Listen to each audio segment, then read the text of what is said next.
ওই নবীর মেয়ে ফাতেমার দিকে তাকাইয়া দেখো, ইন্তেকালের আগে গো মা ফাতেমা ডাক দিয়া কয়, স্বামী মক্কা মদিনার কোন মানুষ আমারে দেখে নাই।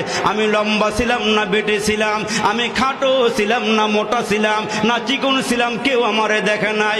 জীবদ্দশায় যেহেতু আমারে কেউ দেখে নাই, মরার পরেও যেন কেউ না দেখে আমারে, আমার লাশটা যেন দেইকা মন্তব্য করতে না পারে। হে স্বামী, তোমার দুইটা সন্তান হাসান হোসাইন রে লইয়া আর তুমি আর দুই হাসান হোসাইনকে লইয়া আমি মারা গেলে আমার খাটিয়াটা রাইখা জানাজা পইরা তিনজনে খাটিয়াটা কাঁধে উঠাইয়া আমারে দাফন করিয়া দিও, দুনিয়ার কোন মানুষকে আমারে দেখাইও না। হযরতে আলী ডাক দিয়া কয়, ফাতেমা রে, খাটিয়া বহন করতে 4 জন লোক লাগে।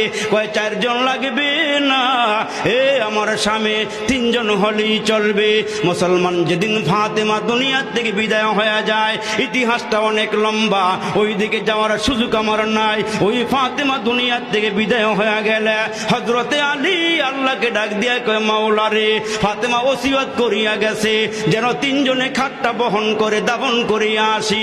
এই খাটটা 3 জনে কেমনে নিয়ে যাব? হযরতে আলী হাসান হোসাইনকে নিয়ে বসিয়া আছি। ইন্দিমে টাইমে বাহিরে নজর করিয়া দেখে হযরতে আবু যর গিফারি রাদিয়াল্লাহু তাআলা আনহু হযরতে আলীর ঘরের দিকে আসতেছে। হযরতে আলী ডাক দিয়া কয়, হাসান হোসাইন রে, ওই যে আবু যর গিফারি রে দেখা যায়। কাছাকাছি আসলে পরে হযরতে আবু যর গিফারিকে ডাক দিয়া কয়, আবু যর, তোমাকে এই মুহূর্তে এখানে কে পাঠাইলো, কে আসার জন্য বলেছে?